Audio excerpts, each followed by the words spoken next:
வணக்கம். நீங்கள் இணைந்திருப்பது சமூகத்தின் பிரதான செய்திகளோடு. செய்திகளுக்காக உங்களுடன் இணைந்து கொள்ளும் நான் ரவிச்சந்திரன் ஜோன் வெஸ்லி. பிரதான செய்திகளுக்குள் செல்வதற்கு முன்னர் முதலில் தலைப்புச் செய்திகள். 71,000 கடந்த டெங்கு நோயாளர்களின் எண்ணிக்கை, மரணங்கள் 49ஆக அதிகரிப்பு. ஆந்திராபுரத்தில் கோர விபத்து, இருவர் பலி, கர்ப்பிணி பெண் அவசர சிகிச்சை பிரிவில் அனுமதி. போரால் மூடப்பட்ட வான்பரப்பு, வானில் வட்டமிட்ட ஸ்ரீலங்கன் விமானங்கள்.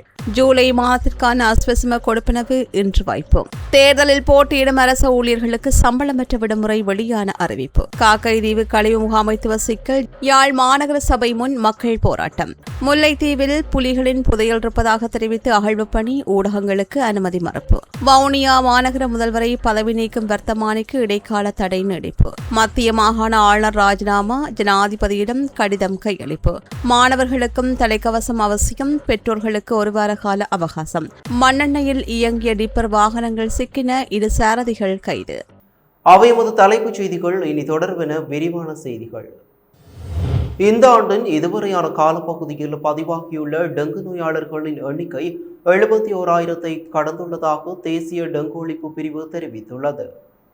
அதற்கமைய நேற்று வரையான தரவுகளின்படி நாட்டில் பதிவாகிய டெங்கு நோயாளர்களின் எண்ணிக்கை மேலும் அதிகரித்து 71,235 பதிவாகியுள்ளதுடன் 49 டெங்கு மரணங்களும் பதிவாகியுள்ளதாக அந்த பிரிவு குறிப்பிட்டுள்ளது. இதற்கிடையில் ஜூலை மாதத்தின் முதல் 13 நாட்களிலேயே 14,572 டெங்கு நோயாளர்கள் பதிவாகியுள்ளதாக தேசிய டெங்கு ஒழிப்பு பிரிவு தெரிவித்துள்ளது. மேலும் இந்த ஆண்டில் அதிகளவான டெங்கு நோயாளர்கள் ஜூன் மாதத்திலேயே பதிவாகியுள்ளதுடன் தற்போது மட்டும் 21,538 பேர் பாதிக்கப்பட்டிருந்தமை குறிப்பிடத்தக்கது. பாரிஸ் வாழ் மக்களே, உங்களின் பேராதரவை பெற்ற கல்யாணி மற்றும் அன்னபூரணி தயாரிப்புகள் இப்போது 2 கிளைகளிலும். பிடி கேஷன்கரி, லாச்சப்பல், பிடி சூப்பர் ஸ்டோர், ஹார்லி கோனஸ். அனுராதபுரம் மிகிந்துபுர பகுதியில் இன்று காலை இடம்பெற்ற கோர விபத்தில் 2 உயிரிழந்ததுடன் கர்ப்பிணி பெண் ஒருவர் படுகாயமடைந்து அனுராதபுரம் போதனா வைத்தியசாலையின் தீவிர சிகிச்சை பிரிவில் அனுமதிக்கப்பட்டுள்ளார். போலீசார் தெரிவிக்கையில், பாடசாலை மாணவர்களை ஏற்றிச் சென்ற சிசு சரிய பேருந்துடன் மோட்டார் சைக்கிள் மோதியதில் இந்த விபத்து ஏற்பட்டுள்ளது. விபத்திற்கு உள்ளான மோட்டார் சைக்கிளில் 2 ஆண்களும் ஒரு பெண்ணும் பயணித்திருந்த நிலையில் மோதலின் தாக்கத்தில் 2 ஆண்களும் சம்பவ இடத்திலேயே உயிரிழந்துள்ளார்கள். ஆரம்பகட்ட விசாரணைகளின் அடிப்படையில் உயிரிழந்தவர்களில் ஒருவரும் காயமடைந்த கர்ப்பிணி பெண்ணும் பொலனறுவை பகுதியிலிருந்து நண்பர் ஒருவரின் வீட்டிற்கு வந்திருந்ததாகவும், விபத்து நேரத்தில் மற்றொரு நண்பருடன் மோட்டார் சைக்கிளில் பயணித்துக் கொண்டிருந்ததாகவும் தெரியவந்துள்ளது. சம்பவம் தொடர்பில் சிசு சரிய பேருந்தின் சாரதி சந்தேகத்தின் பேரில் கைது செய்யப்பட்டார். விபத்திற்கான காரணம் தொடர்பில் அனுராதபுரம் போக்குவரத்து போலீசார் மேலதிக விசாரணைகளை மேற்கொண்டு வருகின்றனர். மத்திய கிழக்கில் நிலவிய போர் பதற்றம் காரணமாக கட்டுநாயக்க சர்வதேச விமான நிலையத்திலிருந்து குவைத் மற்றும் தம்மாம் நோக்கி புறப்பட்டு சென்ற ஸ்ரீலங்கன் ஏர்லைன்ஸ் நிறுவனத்தின் 2 பயணிகள் விமானங்கள் வானில் சிக்கிய நிலையில் பின்னர் பாதுகாப்பாக மீண்டும் கட்டுநாயக்க விமான நிலையத்திற்கு திரும்பியுள்ளதாக தெரிவிக்கப்பட்டுள்ளது. ஸ்ரீலங்கன் ஏர்லைன்ஸ் நிறுவனத்தின் ஊடக தொடர்பாளர் பிரிவின் தலைவர் தீபால் பெரேரா இதனை உறுதிப்படுத்தியுள்ளார். அவரது தகவல்களின்படி இன்று காலை அந்த 2 விமானங்களும் பாதுகாப்பாக கட்டுநாயக்க விமான நிலையத்தை வந்தடைந்தன. நேற்று மாலை 5:10 அளவில் ஜூஎல் 229 விமானம் குவைத் சர்வதேச விமான நிலையத்தை நோக்கியும், இரவு 6:36 ஜூஎல் 253 விமானம் தமாம் சர்வதேச விமான நிலையத்தை நோக்கியும் கட்டுநாயக்க விமான நிலையத்திலிருந்து புறப்பட்டிருந்தன. A321 நியோ ரகத்தைச் சேர்ந்த இந்த 2 விமானங்களும் மத்திய கிழக்கு வலயத்தை அண்மித்த போதும் ஈரானின் தொடர்ச்சியாக ஏவுகணைகள் மற்றும் ட்ரோன் தாக்குதல்கள் மேற்கொள்ளப்பட்டதால் குவைத் மற்றும் சவுதி அரேபியா தங்களது வான்பரப்பை தற்காலிகமாக மூடியிருந்தன. இதன் காரணமாக குறித்த விமானங்கள் உடனடியாக இலக்கை அடைய முடியாத நிலை ஏற்பட்டதுடன் கட்டுநாயக்காவிற்கு நேரடியாக திரும்புவதற்கு போதிய எரிபொருள் இல்லாததால் அருகிலுள்ள பாதுகாப்பான வான்பரப்பில் சுமார் 1 மணி நேரம் 10 நிமிடங்கள் வட்டமிட்டு பறந்தன. பின்னர் சம்பந்தப்பட்ட நாடுகளின் வான்பரப்பு மீண்டும் திறக்கப்பட்டதை தொடர்ந்து விமானிகள் பாதுகாப்பு நடைமுறைகளின் அடிப்படையில் நடவடிக்கை மேற்கொண்டதை அடுத்து 2 விமானங்களும் எந்தவிதமான பாதிப்புமின்றி கட்டுநாயக்க விமான நிலையத்தை வந்தடைந்தன. இதேபோன்ற போர் சூழல் காரணமாக பல்வேறு சர்வதேச விமானங்களும் அந்த பகுதிகளில் தரையிறங்க முடியாமல் வானில் காத்திருந்ததாக வெளிநாட்டு தகவல்கள் கூறுகின்றன.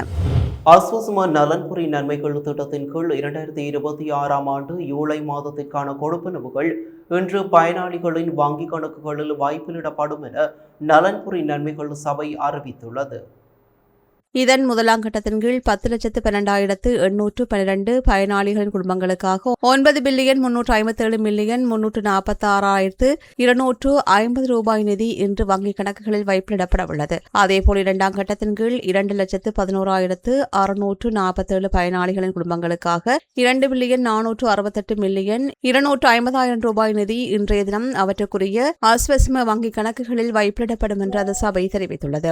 அதற்கமைய இன்றைய தினத்தில் மாத்திரம் இந்த 2 கட்டங்களின் கீழ் மொத்தம் 12,24,459 குடும்பங்களுக்காக 11 பில்லியனுக்கும் அதிகமான அஸ்வஸ்ம தொகை வழங்கப்பட உள்ளமை குறிப்பிடத்தக்கது. உள்ளூராட்சி மன்ற தேர்தல்களில் போட்டியிட்டு பிரதி மேஜர் அல்லது உப தவிசாளராக தெரிவு செய்யப்படும் அரசியல் உரிமைகளை கொண்ட அரசு அதிகாரிகளுக்கு சம்பளத்துடனான 6 நாட்கள் சம்பளமற்ற விடுமுறையை வழங்குவதற்கு அரசாங்கம் தீர்மானித்துள்ளது. 2026 ஜூன் 22ஆம் தேதி இடம்பெற்ற அமைச்சரவை கூட்டத்தில் எடுக்கப்பட்ட தீர்மானத்திற்கு அமைய இந்த திருத்தம் மேற்கொள்ளப்பட்டுள்ளதுடன் நிறுவன ஆணைக்கோவையில் புதிய பிரிவு ஒன்றும் சேர்க்கப்பட்டுள்ளது. அந்த புதிய விதியின்படி உள்ளூராட்சி மன்றம் ஒன்றின் பிரதி மேயர் அல்லது உப தவிசாளராக தெரிவு செய்யப்படுகின்ற அதிகாரி ஒருவருக்கு முன்னர் இருந்தவாறு சம்பளத்துடனான 6 நாட்கள் விடுமுறை பெற்றுக்கொள்ள அல்லது தனது விருப்பத்திற்கு அமைய அந்த பதவி காலத்திற்குள் சம்பளமற்ற விடுமுறையொன்றை பெற்றுக்கொள்வதற்கு வாய்ப்பு வழங்கப்படுகின்றது. இந்த திருத்தமானது அரசு நிர்வாக மாகாண சபைகள் மற்றும் உள்ளூராட்சி அமைச்சினால் வெளியிடப்பட்டுள்ளது. காக்கைதீவில் கொட்டப்படும் குப்பை கழிவுகளை எரிப்பதனால் அங்குள்ள குழந்தைகளுக்கு மூச்சு திணறல் ஏற்படுகின்றது என்று தெரிவித்து அப்பகுதி மக்கள் போராட்டத்தை முன்னெடுத்தனர். காக்கைதீவில் குப்பைகள் கொட்டப்பட்டு அவை எரிக்கப்படுவதால் அந்த பகுதியில் உள்ள மக்கள் பெரும் சிரமத்தை எதிர்கொண்டுள்ளார்கள். இதற்கு தீர்வு கோரி அந்த பகுதி மக்கள் இன்று யாழ் மாநகர சபை முன் போராட்டத்தை முன்னெடுத்தனர். காக்கைதீவு மீள் சுழற்சி மையமா, துர்நாற்றம், கழிவுநீர், நோய், இதற்கு முடிவே இல்லையா போன்ற வாசகங்கள் அடங்கிய பதாதைகளை தாங்கியவாறு போராட்டத்தை முன்னெடுத்தனர். காக்கைதீவு மீள் சுழற்சி மையமா, குப்பை மேடா, மலக்கழிவுகள் கலக்கும் இடமா, மாநகர சபையின் அசம்பந்த போக்கா, அதிகார துஷ்பிரயோகமா உள்ளிட்ட வாசகங்கள் எழுதப்பட்ட பதாதைகளை தாங்கியவாறும் போராட்டத்தில் ஈடுபட்டனர். இதன்போது போராட்டத்தில் கலந்து கொண்ட மக்கள் ஒவ்வொரு வீட்டின் குப்பைகளையும் அவரவர் வீடுகளில் கொளுத்துவதற்கு ஏற்பாடு செய்யுங்கள், ஏன் அனைத்து குப்பைகளையும் காக்கைதீவில் கொளுத்துகின்றீர்கள் என்று யாழ் மாநகர சபை முதல்வர் மதிவதனியுடன் முரண்பட்டார்கள். அதன் பின்னர் போராட்டக்காரர்களுடன் யாழ் மாநகர சபை முதல்வர் கலந்துரையாடி சுமூகமான தீர்வுகள் எடுக்கப்படும் என்று வாக்குறுதி வழங்கப்பட்ட பின்னர் மக்கள் போராட்டத்தை முடிவுக்கு கொண்டு வந்தனர். Blue Ocean Group of Companies இலங்கையின் வளர்ச்சியோடு உங்கள் வாழ்க்கையையும் உயர்த்துகிறோம்.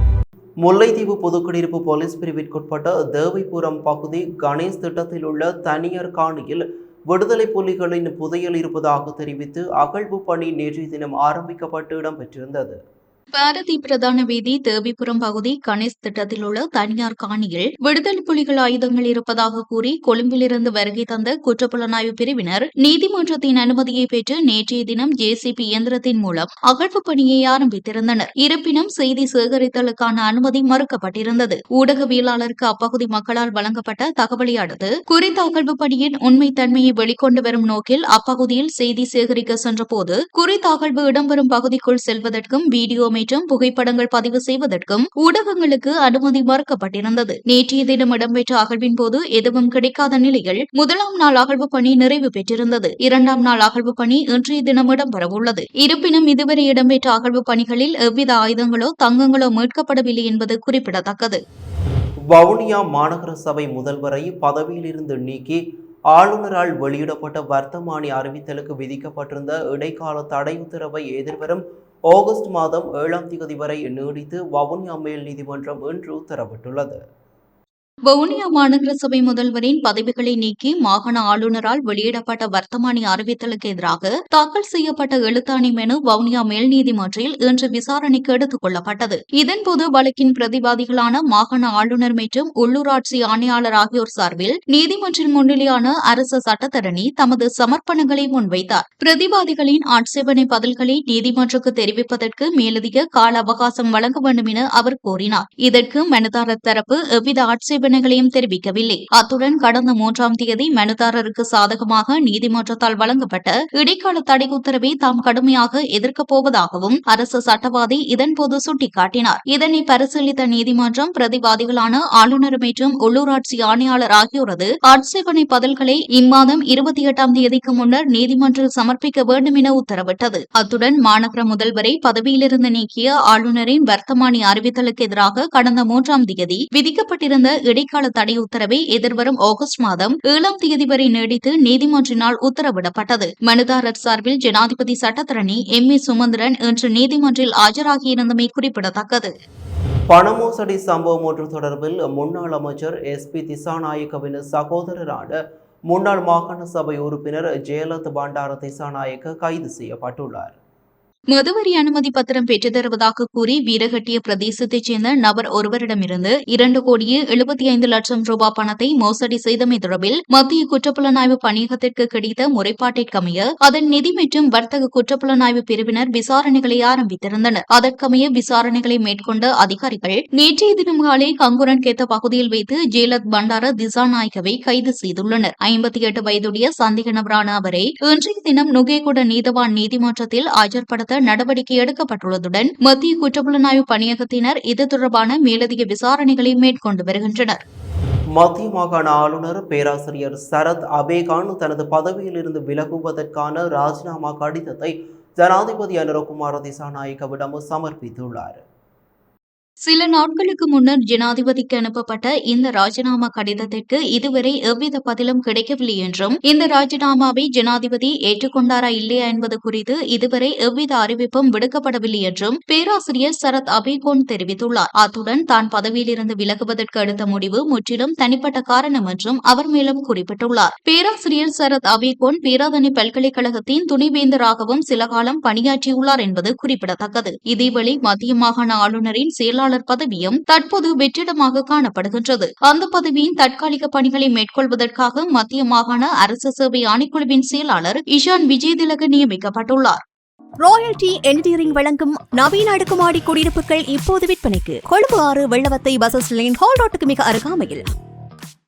பாடசாலை மாணவர்களை மோட்டார் சைக்கிள்களில் ஏற்றிச் செல்லும் பெற்றோர்கள் தங்களது பிள்ளைகளுக்கு கட்டாயமாக தலைக்கவசம் அணிவிக்க வேண்டும் என வவுனியா போலீஸ் நிலைய போக்குவரத்து பிரிவு உத்தரவு பிறப்பித்துள்ளது. இதனை நடைமுறைப்படுத்துவதற்காக பெற்றோர்களுக்கு 1 வார கால அவகாசம் வழங்கப்பட்டுள்ளது. வவுனியா போலீஸ் நிலைய போக்குவரத்து பிரிவு பொறுப்பதிகாரி மலித் ரணதுங்க தலைமையில் வவுனியா கண்டி வீதியில் அமைந்துள்ள வவுனியா தமிழ் மத்திய மகா வித்தியாலயத்திற்கு முன்பாக இன்று விசேட விழிப்புணர்வு நடவடிக்கை ஒன்று முன்னெடுக்கப்பட்டது. இதன்போது தலைக்கவசமின்றி தங்களது பிள்ளைகளை பாடசாலைக்கு மோட்டார் சைக்கிள்களில் ஏற்றி வந்து பெற்றோர்கள் மறிக்கப்பட்டு அவர்களுக்கு ஆபத்துகள் குறித்து அறிவுறுத்தல்கள் வழங்கப்பட்டது. அத்துடன் சிறுவர்களுக்கு தலைக்கவசத்தின் அவசியம் குறித்த விழிப்புணர்வு துண்டு பிரசுரங்களும் போலீசாரால் விநியோகிக்கப்பட்டன. கந்தளாய் போலீஸ் பிரிவிற்குட்பட்ட பல்வேறு பகுதிகளில் இன்று காலை மேற்கொள்ளப்பட்ட விசேட சோதனை நடவடிக்கையின் போது மண்ணெண்ணெயை எரிபொருளாக பயன்படுத்தி இயக்கப்பட்ட 2 டிப்பர் வாகனங்களின் சாரதிகள் கைது செய்யப்பட்டுள்ளனர். கந்தளாய் போலீஸ் நிலைய போக்குவரத்து போலீஸ் பொறுப்பதிகாரி சுகத் பண்டார தலைமையில் இந்த விசேட சுற்றி வளைப்பு முன்னெடுக்கப்பட்டது. இதன்போது மணல் ஏற்றுவதற்காக வந்திருந்த 19 டிப்பர் வாகனங்கள் போலீசாரால் பரிசோதனைக்கு உட்படுத்தப்பட்டன. அவற்றில் 2 டிப்பர் வாகனங்கள் மண்ணெண்ணியில் இயக்கப்பட்டமை கண்டறியப்பட்டதை அடுத்து அவற்றின் சாரதிகள் கைது செய்யப்பட்டதாக போலீசார் தெரிவித்துள்ளனர். சம்பவத்துடன் தொடர்புடைய 2 டிப்பர் வாகனங்களும் போலீசாரால் தடுத்து வைக்கப்பட்டுள்ளன. கைது செய்யப்பட்ட 2 சாரதிகளையும் நீதிமன்றில் முன்னிலைப்படுத்துவதற்கான நடவடிக்கைகளை கந்தளாய் போலீசார் மேற்கொண்டு வருகின்றனர். இத்துடன் சமூகத்தின் பிரதான செய்திகள் நிறைவு பெறுகின்றன. தொடர்ந்தும் சமூகத்தின் செய்திகளோடு இணைந்திருங்கள். நன்றி, வணக்கம். எமது RIP பேச்சுக்கு கிடைத்த மரண அறிவித்தல்கள். ஜாழ் பருத்தித்துறை சாரையடியை பிறப்பிடமாகவும் Colombo, Wattala, Saudi Arabia, Riyadh மற்றும் கனடா நார்ஜாக் ஆகிய இடங்களை வாழ்விடங்களாகவும் கொண்டிருந்த திரு தம்பிமுத்து தர்மரத்னம் அவர்கள் 14/7/2026 செவ்வாய்க்கிழமை அன்று காலமானார். ஜாழ் மல்லாகம் சோடா கொம்பனி ஒழுங்கையை பிறப்பிடமாகவும் மல்லாகம் கிழக்கை வதிவிடமாகவும் கொண்டிருந்த திரு வல்லிபுரம் பஞ்சலிங்கம் அவர்கள் 14/7/2026 செவ்வாய்க்கிழமை அன்று சிவபதம் அடைந்தார்.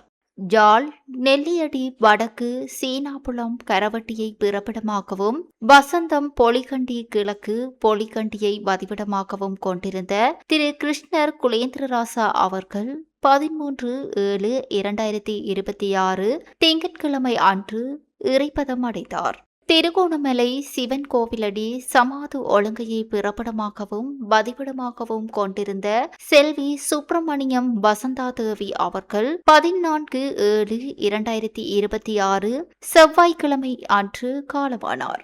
மேலே அறிவிக்கப்பட்ட அனைத்து மரண அறிவித்தல் இறுதிக்கிரியை பற்றிய தகவல்களை அறிந்து கொள்ள ரிப் பேஜை பார்வையிடுங்கள். இதற்கான லிங்க் கீழிருக்கும் டிஸ்கிரிப்ஷனில் பார்வையிடலாம். இது போன்ற செய்திகளை தெரிந்து கொள்ள சமூகம் நியூஸ் சேனலை சப்ஸ்கிரைப் செய்து அருகில் உள்ள பெல் பட்டனை கிளிக் செய்யுங்கள். மேலும் இது போன்ற செய்திகளை உடனுக்குடன் தெரிந்து கொள்ள சமூகமீடியா.com என்ற இணையதளத்தின் வாயிலாகவும் எங்களுடன் இணைந்திருங்கள்.